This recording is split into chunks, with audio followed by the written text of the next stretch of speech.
Hey you guys, Professor Bill, Comic Book University, and bite me, Paula. I'm joking. No, but unfortunately, you're totally right. Yeah, I came over to start doing this stuff, and I look at this. Look, I got a microphone. Do I sound?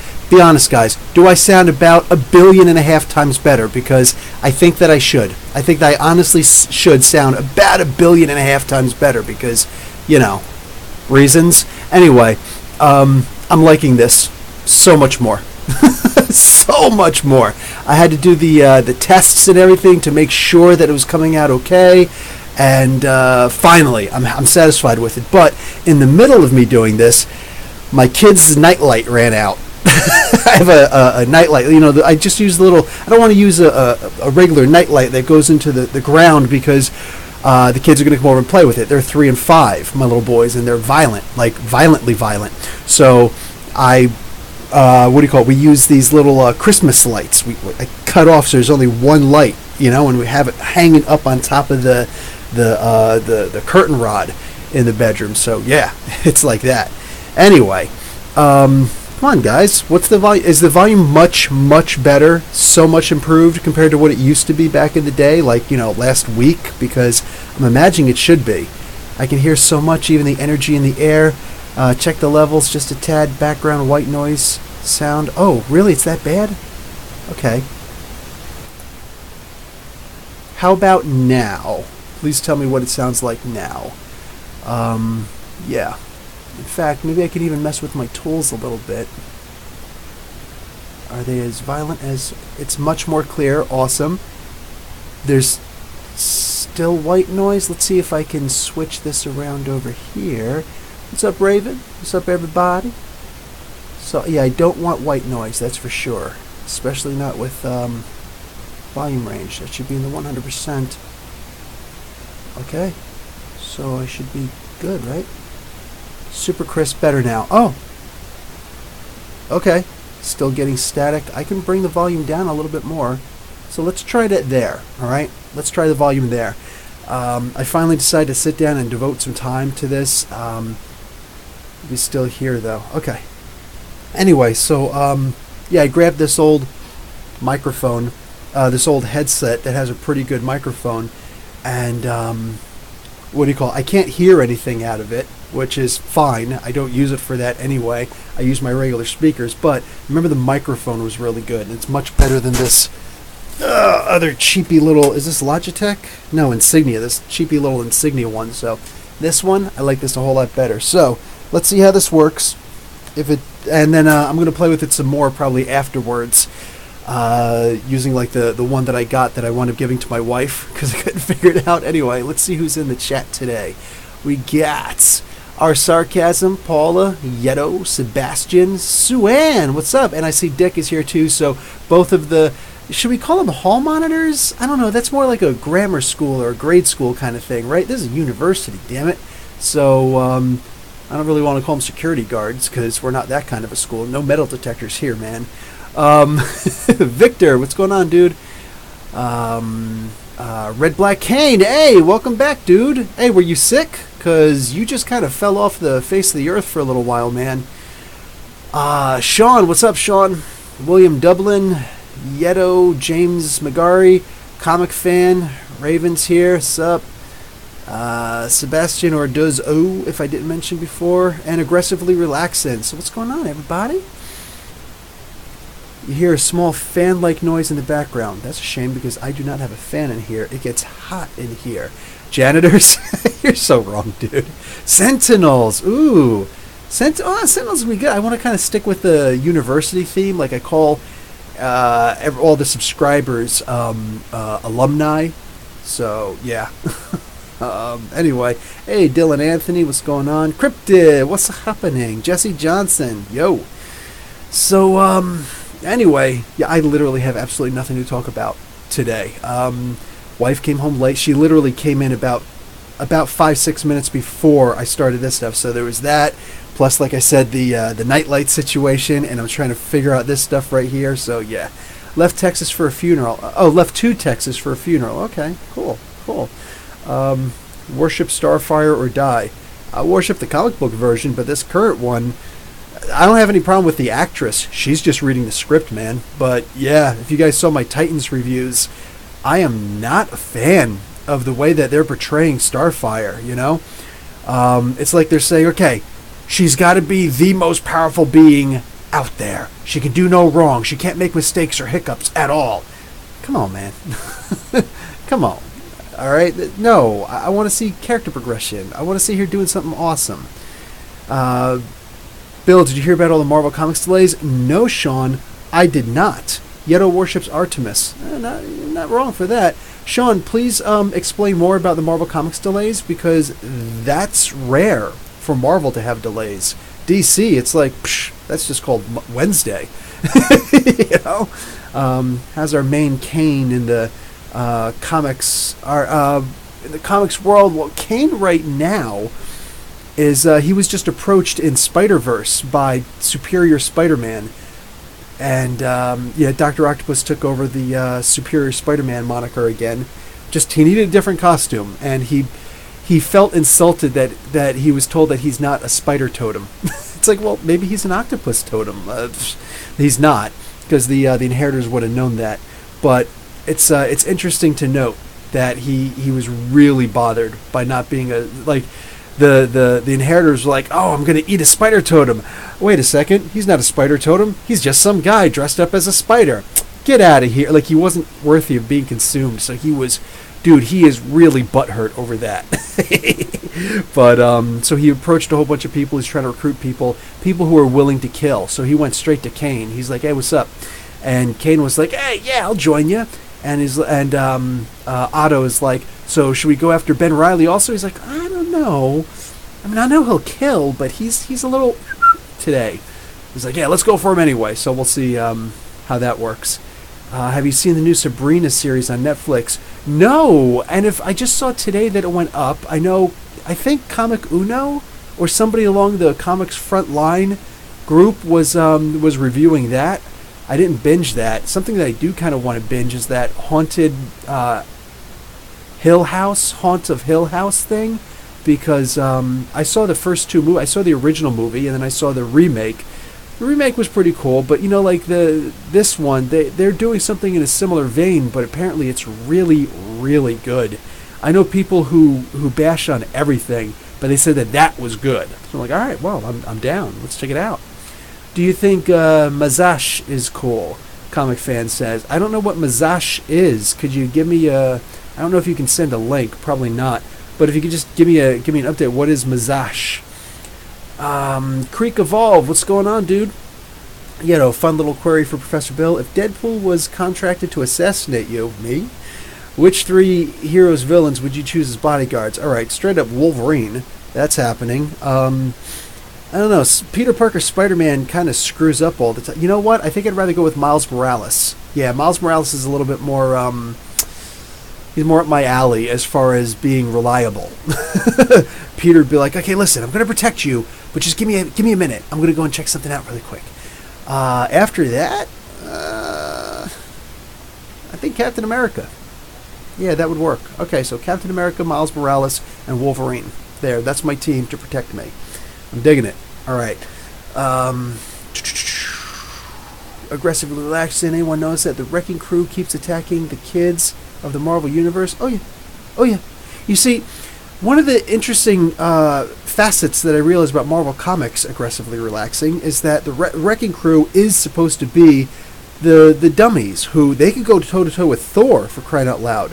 So they're going to be very tough with everybody, for anybody that you're going to put up there. Like, good luck finding somebody tougher than Thor. You know what I'm saying? You got to go into space and Thor's in space too, to find somebody tougher than Thor. You're talking about Silver Surfer and people like that, you know? But, like, when push comes to shove, what do you call it? Crap. What just, hold on. Yeah, the Wrecking Crew is one of the groups that they're supposed to be able to be beaten up and embarrassed and humiliated. The problem is that Marvel writers and editors haven't been stopping them, have been saying, hey, let's do the same thing with Juggernaut. And no, we are not supposed to do the same thing with Juggernaut. So, Yeah, the X-Men Black Juggernaut that just came out, that's the 4th in the series of X-Men Blacks out of 5. Next week will be Emma Frost, and that'll also wrap up the Apocalypse storyline. He was handled better, but he's also been handled better than that also. And then he was just ignored. All those storylines were ignored. It's like, he's more powerful than ever. Then when my character beats him up and one-shots him, my character will look even cooler, the character that I'm writing for. And no, I'm getting kind of tired of that. Juggernaut, if I was writing, like, I don't care what character you give me. I don't care if you give me Silver Surfer, okay? Yes, I know Dick Fillmore's going to be pissed right now, but if you gave me Silver Surfer to write, and I was sitting there like, okay, got to think of a good Silver Surfer storyline. You know what? Okay, bang, bang, bang, bang. If I ever got to put Silver Surfer back in check again, I'm going to have the Juggernaut show up. Where Silver Surfer, like, I don't know exactly what storyline I would do, but I would have it so Surfer would say things like, dude, I don't think you understand what the power cosmic is. I'm going to waste you. And Juggernaut's like, bring it on, glittery boy. And Surfer does something really powerful, and there's a huge explosion. He's just like, from what I've heard of you, you can survive this. But when you wake up, and all of a sudden just a hand comes out, a gigantic hand, and grabs him by the face, and he's like, and then just like slams him into the ground multiple times because Surfer can freaking take it, and then throws him through, like, I don't know about a mountain, but yeah, why not? Throws him through a mountain, and Surfer's just like, okay, that I was told when people told me about Juggernaut, they didn't tell me he was quite this powerful. I thought they were exaggerating, so I want it to be something where he's got to think to be able to slow down the Juggernaut, but you can't actually stop the Juggernaut. Maybe Silver Surfer has to take him up into space and leaves him up there. It's like, you'll be okay up here. You'll be bored, but stop punching people. And then just, gets out of dodge really quick. So you didn't stop Juggernaut. You did not stop him. You just put him in, literally, you put him in stasis for a little while. I'm down with something like that, but like any character who needs a humbling moment, any team who needs a humbling moment, that's when you bring in the Juggernaut for your story. The problem is, every single Marvel Comics writer has been doing the exact opposite. They've been saying, you know what? I think that my character needs to be shown to be really, really tough, so let's bring in the Juggernaut. No, that's when you bring in the Wrecking Crew. That's when you bring in the Wrecking Crew. When your character needs to be humbled, that's when you bring in the Juggernaut. Marvel writers, man, just been like effing it up big time. So there's some writers out there I believe will do a much better job than that, but for the most part, I haven't seen any writer who's been doing it right for the past several decades. Juggernaut's just been nothing but chumped lately, and that bothers me, man. Anyway, so Sebastian, you should really read Windblade. Ooh, Windblade. Wait, hold on a second. You mean my girlfriend right here? Yeah. I'll read some Windblade. Is it actually really good? I was thinking about jumping on the Transformers bandwagon again. It's not even a bandwagon. Who the hell is reading Transformers and doing reviews of them? But I was thinking about jumping on the Transformers again after the Unicron event was wrapped up, so I could read through it, because they're saying they're going to reboot everything. And if you're going to reboot everything, awesome. But there are way too many comic books out with the Transformers in them right now, and I'm not even talking about the crossovers. Just there's like Lost to Light, regular Transformers. There's Optimus Prime. What other comic books are out there? There's a lot of comic books out there, and of course, when there's some kind of crossover, like what do you call it? Just all of them. It's just too much, man. It's way too much. So and then of course those miniseries that they put out also. It's just way too much at one time. The Transformers. So yeah, I'll probably jump on it after. After when? After. What movie is that from? Somebody remind me, please. Pope Cerberus the First. What's up, dude? How you doing? Loving that name, man. Life of Captain Marvel, Sean Sadrai says, got pushed to December. Whoa. Life of Captain Marvel. So what? Issue number 5 got pushed back? Okay, I'm going to take these one at a time. Okay. That sucks, because I thought that this was already done. Maybe because of all the positivity that the series has gotten, Margaret Stoll went up and said, hey, listen, can I actually push it back because I want to rewrite it? Maybe that's what happened. In which case, probably not such a great idea. Anything like, she could always add a new, but she could always say, oh, part 6 of 5. I mean, that's always clever when somebody does that, but how often do people do it? So it's also kind of novel, right? I would rather her have done that, or, the aftermath, where we get an extra story inside. It's like, oh, as it turns out, when you saw this, actually, the point of view from this side was that, and then tell whatever story you're trying to tell. But I don't like the idea that's being pushed back. That's not cool. So that was pushed back to December. Great. So I don't get that this month. Next month. That sucks. But hopefully it comes out good. Black Order. Whenever I do things with writing, one of the things I do is I follow one of the tenets of the samurai. If you any decision that you make that takes longer than seven breaths is not a good decision. So think about it, but don't overthink it. You know what I'm saying? And if you've already come to a conclusion how your story should end, that's the way that it should end. If you could think of something better, fine. But if you're thinking of something better based on fan reaction, you've possibly just screwed up your story. So I'm scared of that happening. Anyway, bang. Black Order 1 got pushed back to December, and Return of Wolverine 5 was pushed back to February. Why do they... Okay, Return of Wolverine, I guess that is because there's negative fan reaction. See, when there's positive fan reaction and you push something back, you're going to change something, that's usually not a good thing. However, with Return of Wolverine, there's been, I think, a lot of negative fan reaction, because I know that I'm biting my tongue with a lot of things because I respect Charles Soule as a writer and I don't want to bash the comic book too much, but there's a lot I just want to be like, dude, this isn't working. What the hell? We're supposed to have the Return of Wolverine. Who's this freaking guy wearing a Guardians of the Galaxy style uniform and going out there talking about, who am I? Who am I? Wolverine started out without a memory. This guy's not like proficient with living his life without a memory. He's got to go, who am I? Dude, stop it. This isn't a Jackie Chan movie. Shut up and have him start killing people. What the F? So, yeah, I think that pushing that back because you're going to change things because there's maybe been a little bit of clapback on that, that's probably a good idea.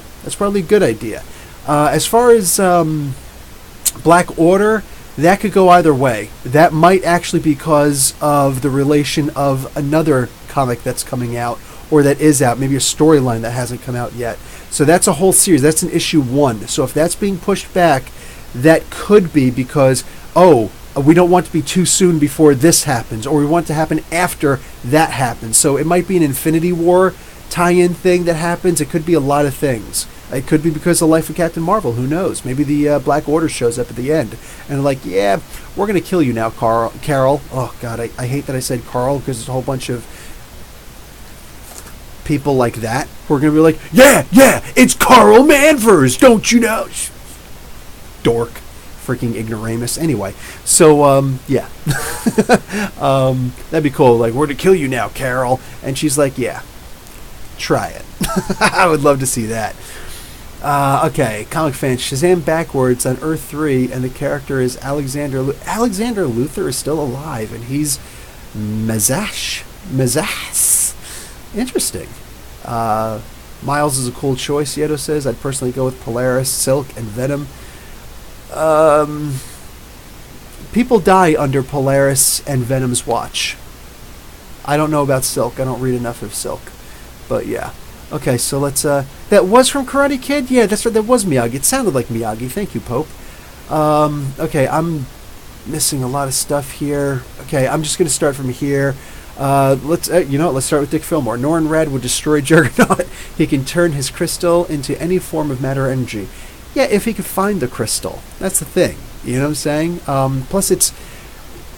Here's a question. During the prime Earth 616, Dick, has Norrin Rad ever tracked magic? Because I know he can track any form of energy, but can he track magical energy? Because that is... I know we say any form of energy, but magic isn't just any form of energy. So has he ever tracked magic before? Because if he could, he would probably be smart enough to track that back. And but mind you, if he did do that, now you're talking about him having to fight Sidorak.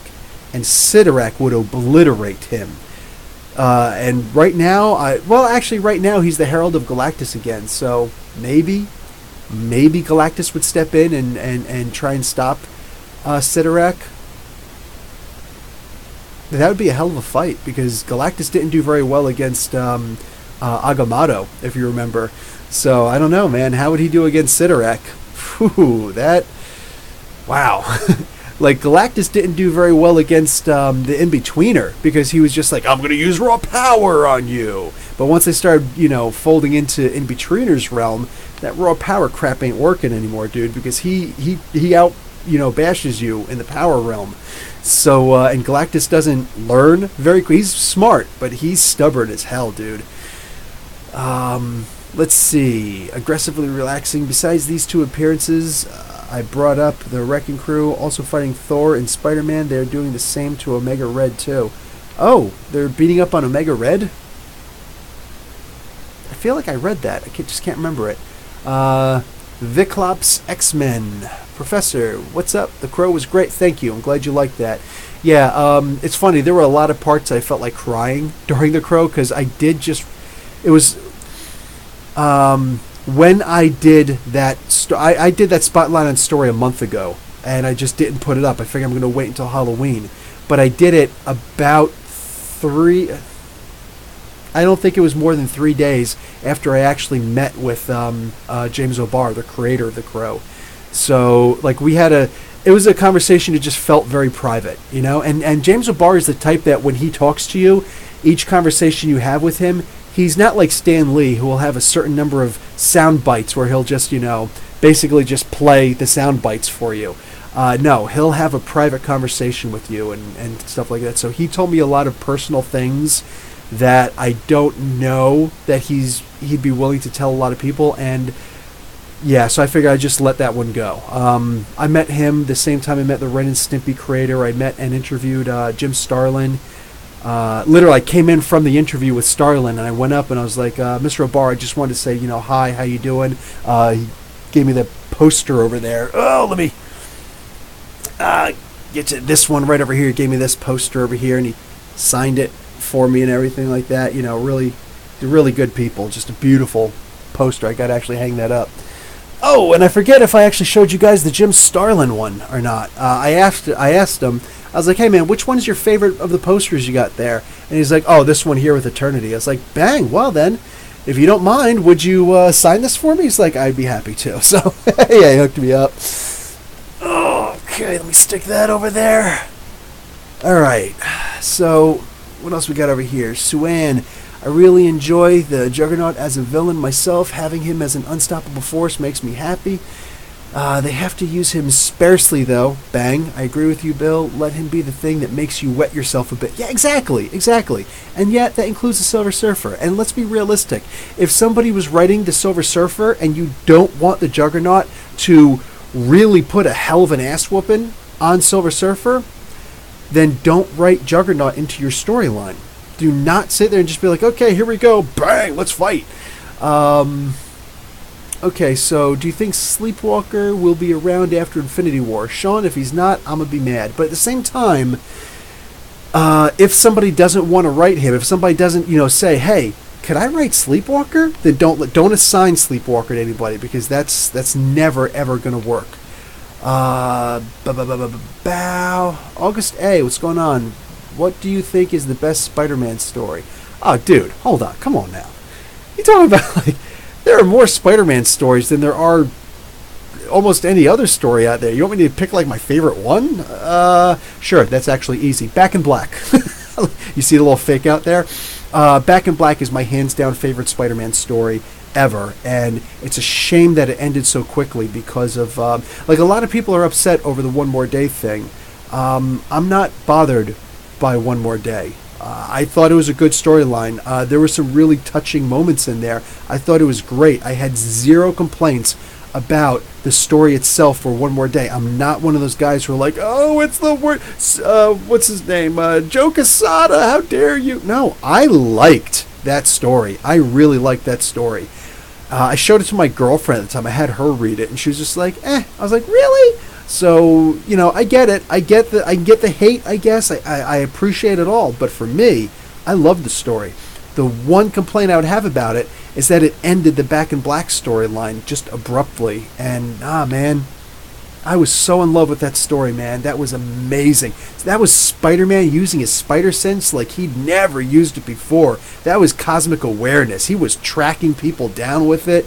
And just, the whole thing, like, putting the, like, just, here's me, dude. This is me versus you, Kingpin, in your prison. And, like, you got everything going for you. I'm going to beat you up now. And, like, dude, I'm about to put the... Oh, man. Best freaking Spider-Man story. Peter Parker was just hands down bare-knuckle brawler.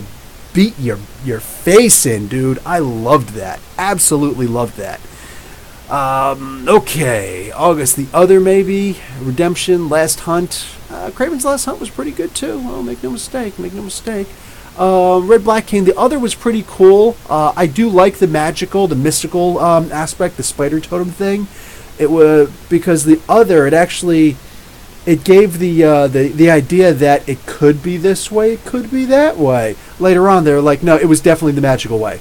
It's like that. That's a total retcon. The other thing was like a question. That was putting questions in people's minds. Excuse me, Yeto, the Hot Claws are kind of like, why though? Dakin had something like that when he was a horseman. It wasn't very novel then. Yeah, I hear you. Hopefully it does something good. Cryptid, did Return of Wolverine ever explain why he was hunting for the Infinity Stones? No, it does not. It does not address that at all. There's just way too many questions right now. And Wolverine right now not knowing what the heck is going on is really annoying. Okay, it jumped and I'm not going crazy to go after it. So let me just go to here. Do you think the new Thieves Guild is overpowered? Sean Sadrai asks. Nope. We only saw one appearance of them right now. And that's in Amazing Spider-Man issue number 8, I think it is. Man, what a good story. What a great story. That would have had to have been my pick of the week. You know what I'm saying? Like, that just came out of nowhere. Wow. That was the first comic book I read and this week. And, man, wow. That was a kick in the teeth. I loved it. So, Brevin Campbell, what's going on, dude? Spider-Man One More Day was well written. Yeah, I believe so, too. I think it was very well written. Yeto, One More Day, that's when Mary Jane was retconned after Civil War 1, right? Yep, wasn't there a moment where Peter Parker's beat up the Kingpin? That was in Back in Black, like I was saying. That was pretty badass. Yeah, that was right before One More Day. That was in the Back in Black storyline.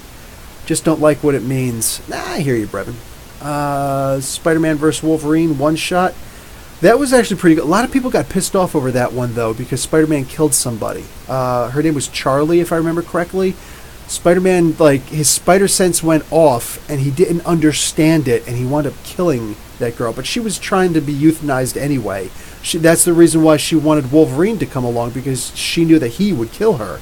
And Spider-Man was trying to stop her. So that was great, but at the end, when Spidey killed her instead by accident, that was like, are you effing kidding me? That deserves to be a spotlight on story itself. And that's going to be like, read the story and then sit there for the other half hour and just break the whole story down. Because that was really good. But you know what? I think I'd rather get some of the people who were responsible for that story and talk to them first. So, maybe that's a good idea. Maybe I'll try and do that. Brevin, kind of like Bendis Superman. Calm down, man. Calm down. That's funny. Oh crap! I see Tim Board, and I was about to mention. I'll get right to you there, Cryptid. But Tim Board, let me read what you're doing. Oh my God, what the heck is all this stuff? This is Japanese, and there's transliteration of Japanese. It looks like, because I can recognize from the symbology and the linguistics there, but I don't speak it. I got to stop watching your podcast. You're making me want to dive into Marvel Comics.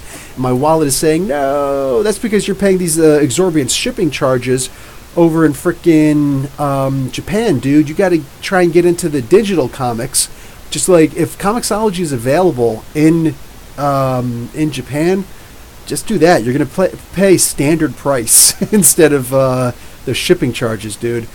I've always wanted to follow Nova. Which one? The Human Rocket, the original Richard Rider, or Samuel Alexander, the younger one, who's got a more powerful helmet, or at least had it, but he lost it recently. Adson has some answering to do, but it was a more powerful thing. But the problem is that Richie Rider was just so much more experienced that all that power didn't mean anything compared to him. I loved that. That really was great story writing right there. One of the things I wanted to mention is, I've still got I just noticed it while I was doing this. I'm still working on I'm finishing rereading my Hawkworld stuff. Once I'm finished rereading this stuff, dude, guys, for the sake of conversation, November 10th is International Hawkman Day. It's international because Tim Board is international. But, so Comic Book University is going to be doing a couple things for International Hawkman Day. I'm going to be doing a spotlight on story, bang, with that. I'm going to try and have a conversation with Tim Board also. Just, a couple minutes, 5-10 minutes, whatever. Him just uninterrupted giving his take on the Hawkworld series, like, what it meant to him, like where it went, what it actually meant for Hawkman and all that stuff. And then I also want to finally do my 10 things about Hawkman.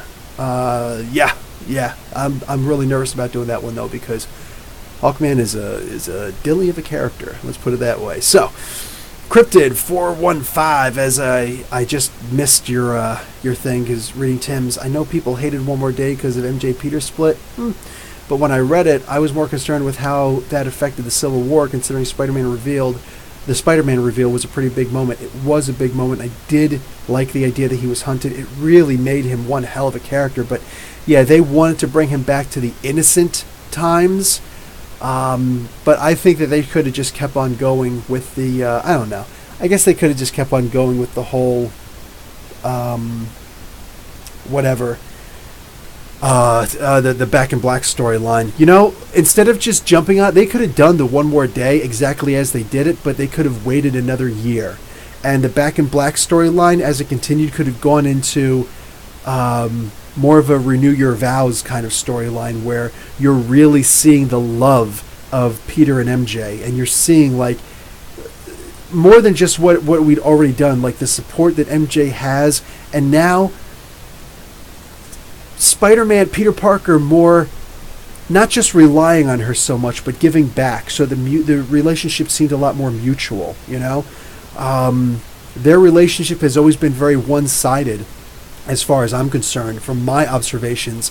Parker has always been getting more from MJ than he's been giving, and any woman in a relationship knows that kind of relationship just simply isn't going to last, and enough with the innuendo. In reality, seriously, he leaned on her a lot. He needed her to cover for him all the time, and to be his kicking post sometimes, but to also be his pillow to cry in, and she bore a lot of the weight of his crap, and he didn't really give that much back to her. It was always, okay, I'm gonna have to take a rain check on that. Sorry, because I got to go and save somebody.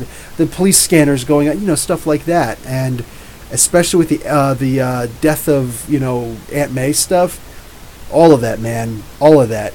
He relied on her. He leaned on her way too heavily, and I think that they could have kind of not reversed that, but really shown a mutual affection where he suddenly realizes just how much he appreciated her, and they showed the bonds of that marriage being better than any other bond in comic book history. And you're talking about having to go up against Hawkman and Hawkman and Hawkwoman, and also Aquaman and Mera, two of the two single best relationships in comics, in my opinion, ever. No argument. Fight me. You know what I'm saying? Those are the two best marriages in the history of comic books as I've read them. The Spider-Man MJ thing, a lot of people will say that's a third, but it's a distant third in my opinion, because it's always been very one-sided. And even with these two getting back together again, read it. It's still the exact same thing. Hey MJ, I love you. I really need you to do such and such and such. Oh, hold on. There's a fire someplace. I gotta go rescue somebody. Bye.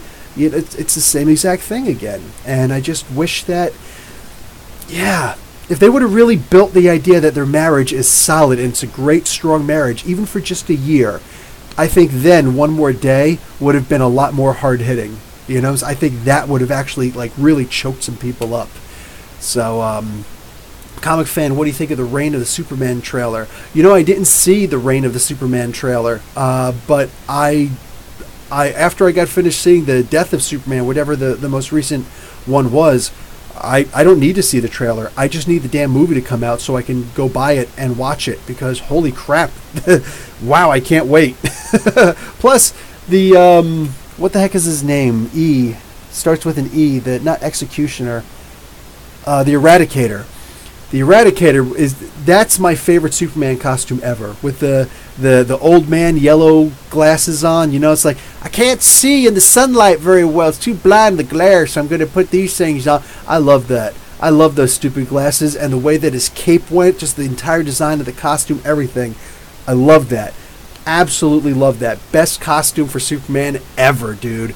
Let's see if this doesn't jump. You know, let me just hold on to here. Oh, okay. Aggressively relaxing is talking to Dick.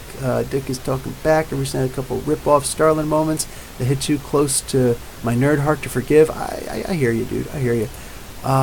Let's see.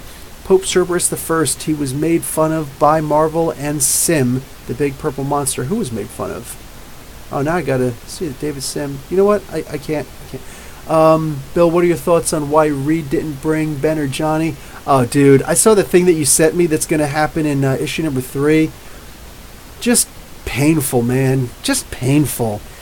Like, basically, Ben, I didn't bring you and Johnny along because you would have been bored, because we wanted to do this. We wanted to explore the multiverse, and you weren't interested. It was fun reading. Like, if you guys didn't see there's going to be a part in issue number 3 of Fantastic Four where Reed is explaining the answer to Ben Grimm, the Thing, why he didn't bring Johnny and the Thing along with them. And he's like, beep bop, sciencey, sciencey, sciencey, beep bop, baloo. Like, that's what Ben Grimm is hearing. And he's like, okay, I hear you, Stretch, but still, you could have... And Reed just goes on to freaking... It's not even mansplaining, it's Reed-splaining. You know, Reed is a... I know that Tony Stark has always been a cocky SOB, but Reed Richards has been also. Reed at least doesn't feel very Mary Sue-ish, in the sense that Tony Stark does everything at once. Reed is typically always out there, you know, okay, sorry, hun, can't be bothered with you right now. Shut the door behind you. I'm doing sciencey things. He's always doing science stuff until he's going out there and doing other stuff. But he's still doing sciencey stuff. So at least it was like, okay, I get it. He's got his head in the clouds, you know?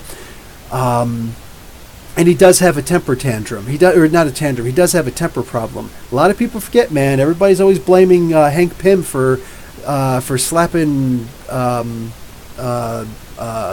not Nadia, Janet Van Dyne, the Wasp, the original Wasp. But Reed's done it more than once. He's more than once slapped Sue Richards, man, Sue Storm. He's more than once slapped her. And, oh, that always bugged me. Always bugged me. But anyway, crap, I don't remember where I was going to go with that. Anyway, yeah, so... okay, let's go on to Cryptid. Sorry, I got way too expansive in that one. Anyway, yeah, okay, yeah, that's what it was. I don't like that explanation because it still doesn't answer the basic question. Why didn't you at least tell us? So I think that Dan Slott, if he doesn't give a better explanation what's going on, if it's just an explanation, then that's not cool. But literally, like, why couldn't you have just come back and told it? Having them off exploring the world is, to me, it's kind of silly because you're creating the world and then going off and exploring it also. There have been a lot of people giving me little explanations. Dude, I understand the way that evolution can just kind of run rampant, but like when push comes to shove, man, come on, dude. They're exploring worlds that they're creating. They're creating worlds and then exploring them and then moving on. And who cares? Who cares? Seriously. Which one person, go ahead, raise your hand, which one person actually says, that's a great storyline?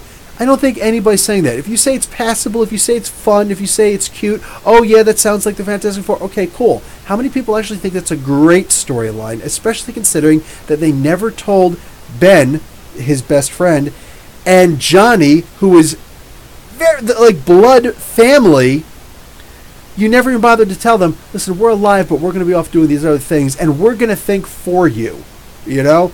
No, if they would have instead turned around and said, okay, basically, Reed and Sue and the kids, they actually died, and they've been in these other multiverses, and they had to explore the secrets of these other multiverses in order to get back to where they were. So kind of like that Batman thing after Final Crisis when Batman died, and he had to go through the different timelines to get back to home, basically. They could do something very similar, but all the things that people complained about with that, they could just do it with that also. Oh, they have to get through these different multiverses of death. They actually, they explored their way out of death. When you think about it, with Reed Richards being the Explorer Supreme, does anybody remember that storyline? Dude, we're talking about badassery right there. That would be cool. You could still have the, we're exploring things, but the reason why we didn't tell you is because we were dead. We were trying to come back to you. Literally, at this point, this is that friend in need is a friend indeed garbage, where Reed Richards is like, yeah, we don't need them. They're going to be boring. They're going to be holding us back. We want to play with these toys, and we don't want them to come over and start making fun of us for playing with these toys. So F them, even though they're blood. And it just seems so like, dude, you're really sounding like a little biznatch right now. So then he's going to turn around, and all of a sudden, oh man, here's this woman who just killed Molecule Man. He's really tough. I need some backup, because I'm a punk, basically. So now all of a sudden I need my friends. Hey, Fantastic Four, I need everybody who's ever been a Fantastic Four member to come along and help me out, because I'm so smart. I tricked you with your own words. Hee hee, see what I did there? You only needed them. That's why you called them over, as opposed to they needed me. That literally makes Reed Richards douchebag number one in all of comic book history. And I've always said he was the biggest douchebag in the comic books. I have consistently said he's the biggest douche nozzle in all of comic book history, because he uses people around him. That's what he does. And he always used to beat on Sue Storm. And it only stopped because it's not politically correct right now. And this is just further emphasizing that point, and it's just not written very great. I gotta read the comic book, man, but right now, that's where I stand. I am not happy with that at all. Okay, so, bunch of things jumped. Doomsday versus Hulk. Doomsday's a bad guy. That's an easy win for the Hulk. When you put two bad guys against each other, or two good guys against each other, that one makes it a little bit easier. But, when does the bad guy ever win? You know what I'm saying? So, put anybody against Hulk, or put anybody against, a bad guy against a good guy, you're going to assume that the bad guy's going to lose, and he's going to take the L. Tryon, we're doing all these versus battles now. Reed never got any flack for the spousal abuse, right? That's right, he never got any of it. But when it comes to that, Pym is the one who gets outed as the abusive husband. Yes, it was drawn incorrect. I shouldn't even say incorrectly. There's a huge story behind there. There's a really in-depth story behind there. But that being the case, yes, he's the one who gets flack for it. But he technically did it twice. But I don't know. It is what it is. But Reed, he did it a lot of times. You couldn't go 5 issues without him, insulting her, badgering her, talking down to her, basically calling her an idiot, and then worse, actually putting his hands on her. Yeah, he's done stuff like that all the time. Zardosky, hold on, Dick Fillmore. JQ is, I guess that's Joe Quesada, is an old artist and headed Marvel for a long time. Many think he ruined 616, others love him. I'm neutral. I take everything step by step. I don't think anybody's the devil. I don't think anybody's God. I think everybody just once in a while, sometimes you can have a stinker. It is what it is. Excuse me, Sean. Zdarsky was was the one who wrote Reed's Reason, not Dan. That was a page for Marvel 2-in-1. Oh, that's a shame. That's a damn shame. But at the same time, he's trying to write the best he can. He's trying to write the best he can. You got to remember, my big thing is Dan Slott. He's the one who sat there and said, "Oh yeah, they're just off exploring universes," rather than there's a real reason why they haven't shown up and said, "Hey guys, we're still alive." He just said, "Oh yeah, they've always been alive. They've always been okay. They've always been well. They've always been doing just fine. but they just didn't feel like contacting Ben and Johnny. Yeah, that's all. That's just unacceptable to me. Reed was the best during trial of Reed Richards, in my opinion. Yes, yeah, with the Council of Reeds. If I'm thinking, if we're doing the same thing, yeah. I didn't think you read the Council of Reeds. Sebastian Orduz-O, who is Joe Quesada, and talk less so you can answer as many questions as you can, including mine. I'll see what I could do. I'll see what I could do for you there, bud. Joe Quesada is the editor-in-chief. Actually, he's not editor-in-chief anymore. He abandoned that post to take a better one. He's chief creative officer at Marvel Comics. So he also used to be an artist for Marvel Comics. So I'd go into more detail, but less talk, more answering. Jesse Johnson, can't lie, Fantastic Four is probably one of my favorite Marvel titles, that and Venom. Awesome, I'm glad you're liking Fantastic Four, dude, and how could you not like Venom? So, duh. Pope Cerberus, is that why I always sided with Doctor Doom? Oh, Doctor Doom's just awesome, dude. Doctor Doom is the best. You can't beat Doctor Doom. Magneto comes close, but only so close. Doctor Doom is amazing overall. He has everything you'd want in a comic book character. Yeah, he's basically what would Tony Stark be if he were smarter and could use magic and just said F it. Let's just acknowledge who I really am. Just that, I'm calling a spade, dude. Creek of All, what's up, dude? If you were a Disney executive, oh, that just jumped. Crap. If you were a Disney executive, what character in the comics, not yet in the movies, would you give to Quentin Tarantino to correct? Dude, sorry, I think you already know the answer to that. If it's not Fool Killer, it would be Moon Knight. How sick would it be? Just give Quentin Tarantino, be like, dude, here's Moon Knight. Write me a script. Let me see what you could do. There you go. You know what I'm saying? Bang, right there. But at the same time, I think Tarantino would probably be better with a character like, what's his face? Fool Killer. Because that could literally be one of those situations where it's like, here, write the script, make the movie, show me what you got after you're done. Because there aren't too many people who are going to sit there and complain about anything that he does with Fool Killer.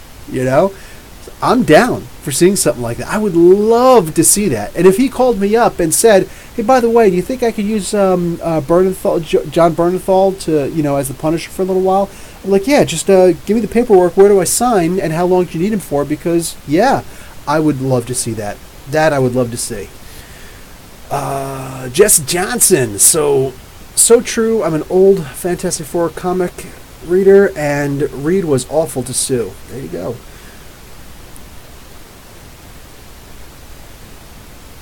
Who do you think is smarter, Batman or Superman? Well, Batman or Mr. Fantastic? Well, Mr. Fantastic should be considered to be smarter than Lex Luthor, and Lex Luthor is the only person in the DC universe who is acknowledged as being smarter than Batman. So I would say Reed.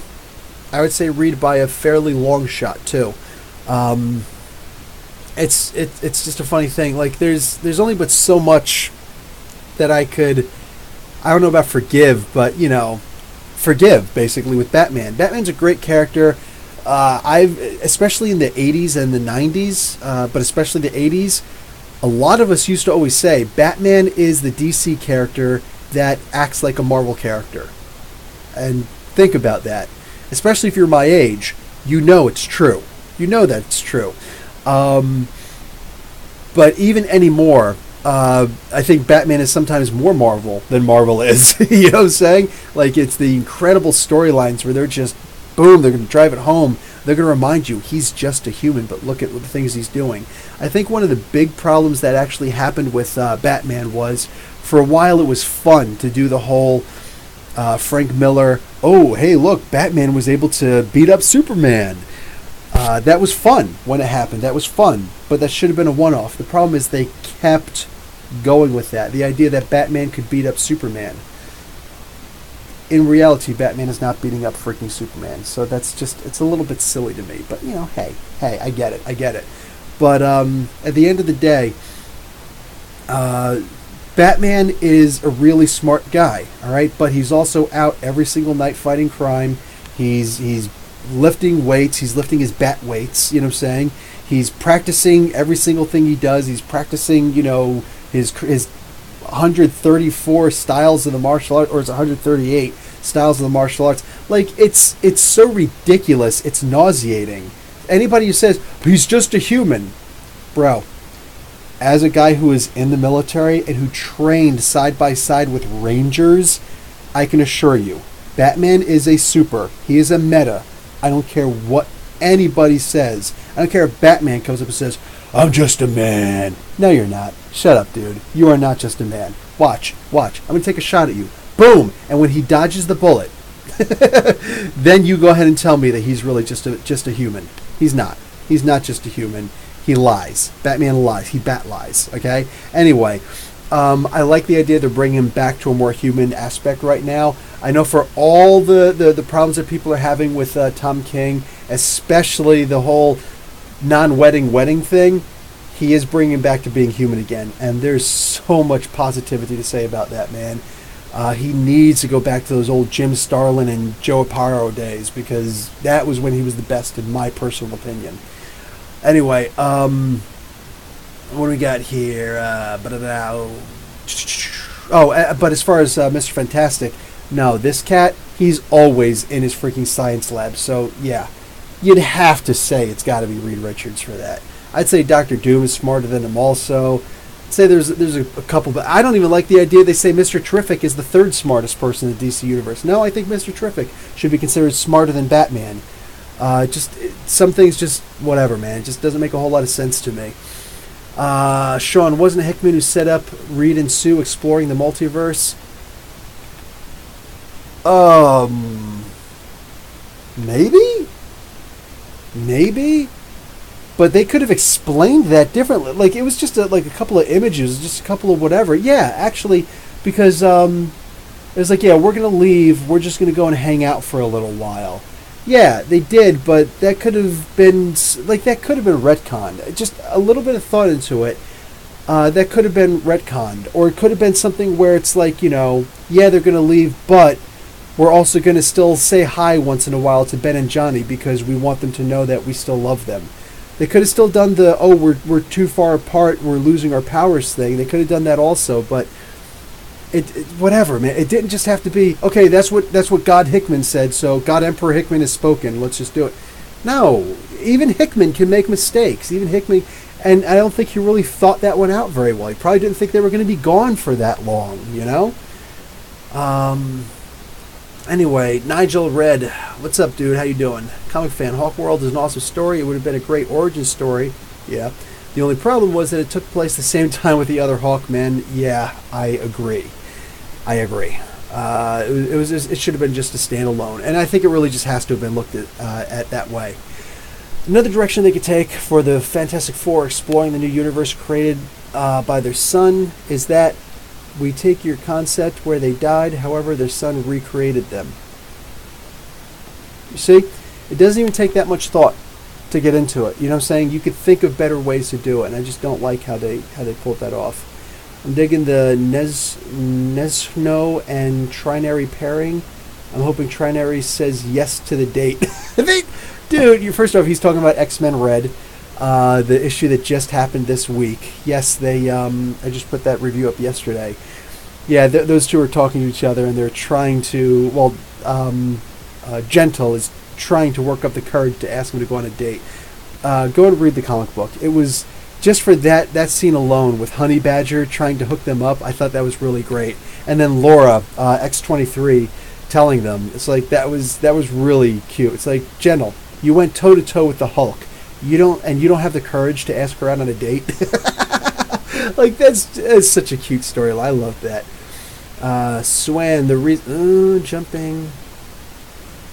reason they are exploring the universe is because Franklin and Valeria are hiding the truth from them. They don't want their parents to be dead.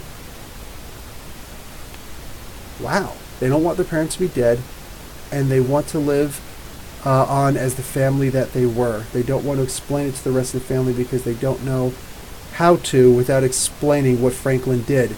And since they're kids, they haven't reached a certain level of maturity yet. There has been no, to me, my Galactus yet. So, damn it. Yeah, Dan Slott, you're off the comic book. Sue Ann is writing the comic book. It has been said. It is, so let it be written. So let it be done. All right. No, I like that so much better. I like that so much better. Wolf Warner, holy crap. That's good, Professor. Any thoughts on Sentry merging with the Void? Yeah, freaking awesome. Got a minute Void vid yet? No, I don't have a 10 things about the Void, or I would have to do the Void and Sentry in the same breath. But even while I was thinking about doing it, I had a feeling, a gut feeling, and I was right, that I'm going to have to wait. Let's see what happens when they come back. Are they going to keep the whole Void, like at least one story arc? Are they going to keep the Void and Sentry together? Maybe. We'll see. If they do, I've got to write it in like that. If they don't, I got to write it in as what happens if they do. So, yeah, I try to make my videos as timeless as possible so I don't have to redo them, because that gets annoying. Our sarcasm, Namor would treat her right. Namor would treat her right. You know, that's the thing, man. That would definitely be a better one. Whoa, Roger Corbett still has the best Fantastic Four movie. And Mark Guerrero is 100% correct in my opinion. He really does, because at least he was trying to make a Fantastic Four movie. With a $1 million budget. He pulled off a really good, for the time, really good movie. Raven... Moon Girl smarter than both of them. You know what? You're right, Raven. Good point, dude. Raven is smarter than both of them. Excuse me. Raven is pretty smart too. Moon Girl is smarter than both of them. You're absolutely right. I forgot about that. Mr. Stark, who's better? Better detective, Batman or Sherlock Holmes? Depends on who you ask. Paula, The Incredibles were the best Fantastic Four. That's also a very valid point. I gotta acknowledge that. Very valid point. Okay, let me. We're jumping. They made Batman a Bruce Lee and Sherlock Holmes hybrid, and they kept on making him even more. Now he's like a Star-Lord, Space Ranger hybrid. Also, Dick Fillmore. Like, they just did so much with him, man. Comic boom. Jim Aparo wrote a great Batman. Drew it. He did draw a great freaking Batman, dude. Mr. Stark, if the Bat family had powers, what do you think they would have? Blending in with the darkness. or shadow walking, you know, like teleporting through shadows. I'd be cool with that. The best Batman versus Superman fight was Scott Snyder's run. Aggressively relaxing. I don't remember Scott Snyder's run on that. Oh, wait, are you... No, I can't remember which one was which. They all blend because there were too many of them. I'd have to actually see that. Can't remember if that was the one where Poison Ivy was involved or not. Creek of All talking about Batman as a Marvel-esque character. Civil War with Tony Stark versus Bruce Wayne would have been amazing. It really would have been. Like, forget about Batman versus Iron Man. No, Bruce Wayne versus Tony Stark. I'd like to see these two. Like, everybody be like, oh, these guys are going to fight. But then they're just like, oh, no, we're absolute best friends. Look, hey, come on, buddy. Yeah, let's go, buddy. And they just go and they start hanging out and whatnot. And they start, talking. Then all of a sudden Stark's like, so I figured out that you're actually Batman. Wait, what? What are you talking about? I mean, what are you talking about? And then all of a sudden it's like, okay, fine. If the shoes are off, you just remember that I could do such and such. I could do such and such. But we're friends. And then they go off, and then all of a sudden, like, the honey starts showing up, and then, like, here's the prime honey over here, and it's like, oh, yeah, she's with me. Oh, no, she's with me. Whoa, she's with me. No, she's with me. And, like, you keep on seeing little bits of the rivalry showing up here and there, but we're friends. Finally, it's just like, that's it. We're going at it. You know what I'm saying? And Tony Stark's like, you don't have your Batman suit, but I have. And all of a sudden, he's like, but I do have a Batarang. And then a little Batarang, boom, and breaks the little wrist bracelet so he can't summon the Iron Man armor. And he's like, crap. So they have to go at it one-on-one against each other, and yeah, that would be kind of cool. That would be kind of cool. I'm digging that. Let's see. Bruce would wreck Tony, Yeto says. Tony's good with technology, but when it comes to battle strats, I'm pretty sure Batman has the edge. Oh, yeah. Battle Rapper D, what's up?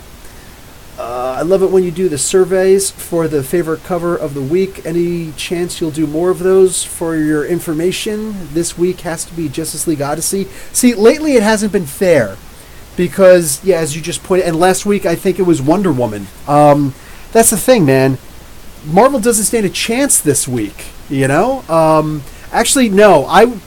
Look, Justice League Odyssey was really beautiful, but I actually think that I would probably give it to Silencer, issue number 10. That one with Talia al Ghul strangling her and holding her down under the Lazarus pit. That glowy color. Oh my God, that is just orgasmic. That's nerdgasmic. That's what that is. Now, that was great, man. I'm down with that. What do you call it? Let's see. What yeah, so when DC stops doing those covers, maybe we can actually have that conversation again. But right now, DC wins every time. I said, do you like Family Guy? Sebastian said, I liked it when I used to watch it. I don't really watch TV anymore. I really can't. I've got too many things going on. I got work, which I do overnight. I've got Comic Book University, and then I take care of my kids. So I juggle a lot. So no, I really don't get a chance to watch TV. Let's see. See you later, Dick. Yep, got it, Bill. Okay, cool. So Sue-Ann is going to take over for Fantastic Four. Tim Board, I have a bad case of bat fatigue, but I need Scott Snyder to fill in the gaping holes created by metal. Yeah, I know. I'm intrigued by the Carter Hall's relationship with the Wayne family. Answers, please. That is something that they really should consider exploring pretty soon, because holy crap, dude. The Bat Clan versus the Hawk Clan, or the Bird Clan. Wow. Plus, I know this is going to sound silly, but I really want you to stop for a second and consider one of the comic books that could have very well interjected all of that together.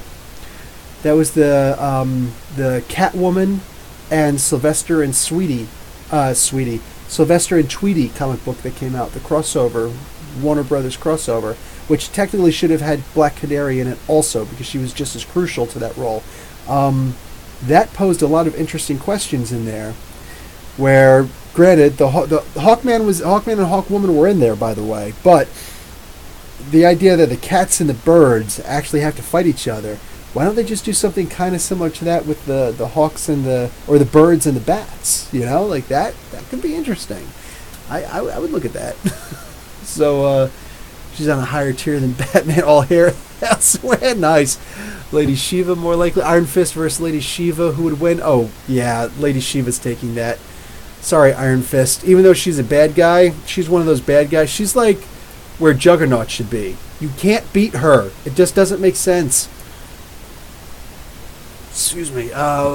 Wolf Warner. Yeah, Wolf Warner loves him some Lunella Lafayette.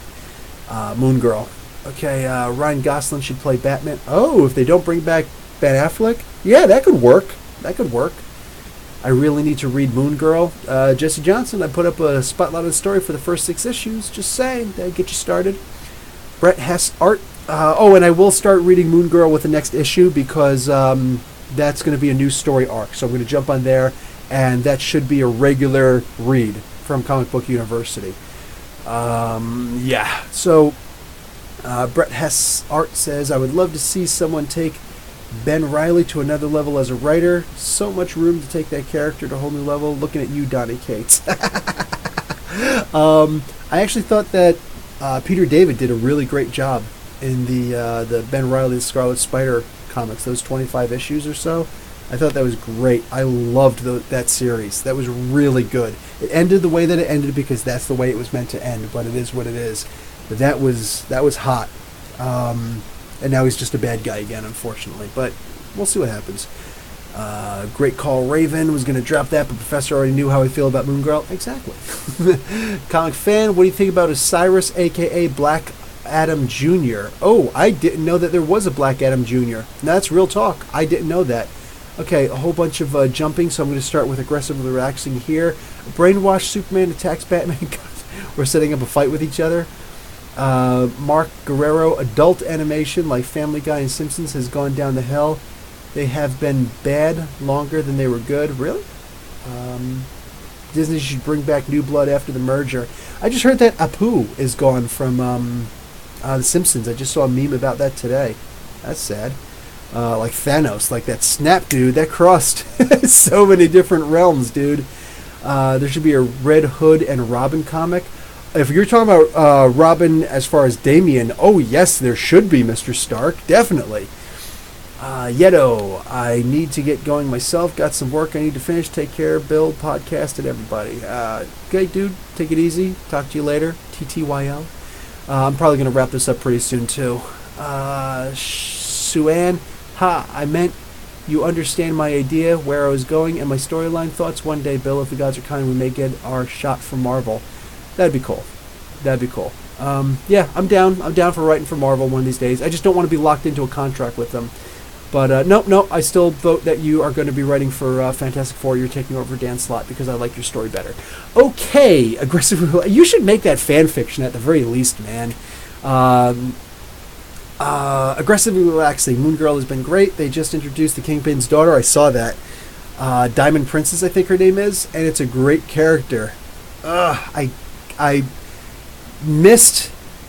I think it was like 2 days after that comic book came out. Sean told me about that. I was like, what? So I went back. I called up the comic book store. I was like, hey, do you have? They're like, no, we sold out. It's like, mother fathead. So yeah, I missed out on getting that. So I got to find that later for like $10 or whatever later, I guess. Anyway, yes, finally reviewing Moon Girl. Yes, I'm going to start that with the next issue that comes out. Cassandra Cain versus X-23. That's going to be a really hard one, Mark. That's going to be a really hard one. I want to go with Cassandra Cain, but if I'm just thinking that Tom Taylor would demand to write that one, and then I think that Laura's going to win. Especially if Honey Badger shows up. That's it. It's going to be a trounce. Comic fan, also please read DC Trinity War, then Forever Evil. I got to go all the way back and read the Forever Evil. I read up until Trinity War, and I think that's when up until Forever Evil, and that's where I stopped. I remember I was just like people were talking about it, but I moved. I think that was when I moved over to Saudi Arabia for the first time, and there was no way I was getting comic books over there.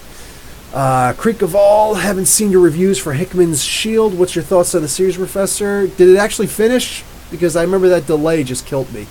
I didn't finish it. Let's see. Professor Bill, I'm at 7 Floors of Hell Haunted House and listening to your live podcast. Can't miss out. Dylan, that is, dude, you get the no prize for the podcast. You get the no prize for the week. That is awesome. 7 Floors of Hell Haunted House. I need to know where that's at because I want to go. 7 floors. Wow. Aggressive Relaxation. I love how both the Runaways and Moon Girls have Doombot lab assistants. Dick and Tim versus Jason and Damien. Oh no, Jason and Damien are winning that. Sorry, Mark. Dick is awesome. Tim is cool, but no, sorry. Sue-Ann McGinnis, you need to write my Maggot comic book, Bill. I'm holding you to that. I would write Maggot, but I really, really, really want to write. What do you call it? For crying out loud, I got his name. Starts with a T. Triton. I really want to write Triton in the worst way. But yeah, I would absolutely write a Maggot. I want to write Puck also. I want to write Puck. Hey, Professor, so glad you're on Justice League Dark finally. Well, Chewy, I guess with enough people yelling at me, I kind of had to, right? Our sarcasm, you know the answer to that. Come on, man. Silvio Boleri, what's up? I'd love to see some stories written in other decades, like Spider-Man back in the 60s again, like Spider-Man Noir. Or, actually, was that the 60s? I think that was earlier. Anyway, I think that was Depression era, so 20s and 30s, early 30s. Or 80s getting his powers. Interesting. Batman could be cool to have a throwback line for the time period, though. You see, what was it called? When Neil Gaiman did that, the 1901 storyline, I think it was called. There was he actually made that whole. I think it was funny to Todd for making this necessary. That was actually meant for Todd McFarlane. If you guys didn't know, when McFarlane, when Neil Gaiman wrote that line in that book to Todd for making this all necessary, he was actually writing that to Todd McFarlane, the creator of Spawn, because Todd McFarlane had bought the comic line that was supposed to own a whole bunch of different characters in it, including Marvel Man, or who's currently known as Miracle Man. what do you call it? So he assumed that the rights went with there, and he's not wrong for thinking that, but he was wrong, as it turned out. The rights were more complicated than just buying the publisher outright. Anyway, yeah, so Neil Gaiman actually set up that company, co-sponsored by Marvel, specifically to generate money to fight to keep his characters against Todd McFarlane. And when he won that lawsuit, that's when he sold the rights back to Marvel, including Angela from the Spawn comic books. So, interesting little bit of behind the scenes right there. I love the behind the scenes stuff. But let's see, what do you think is better, Crisis on Infinite Earths or Infinity Gauntlet? Mark, I'm going to have to go with Infinity Gauntlet, because while Crisis on Infinite Earths was amazing, yeah, Infinity Gauntlet was just so much. First off, it never got rebooted, so there's that.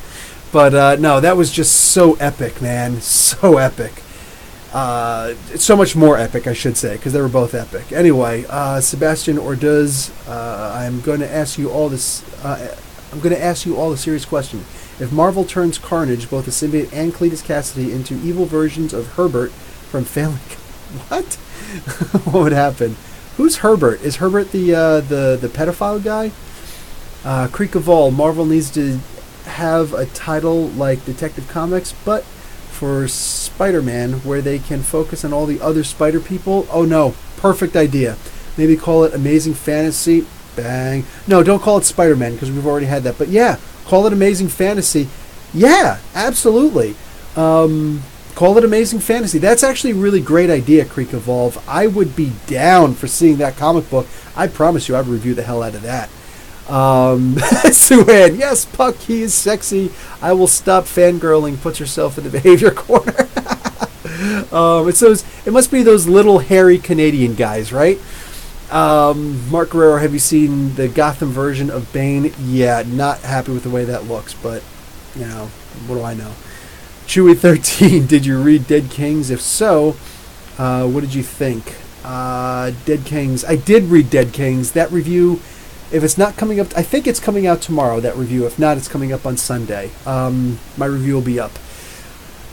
Caleb, what's going on, dude? Talk to you later, Professor. Got some calculus homework to take care of. Oh, God, I hated calculus. At the same time, it did help me with my critical thinking a lot more.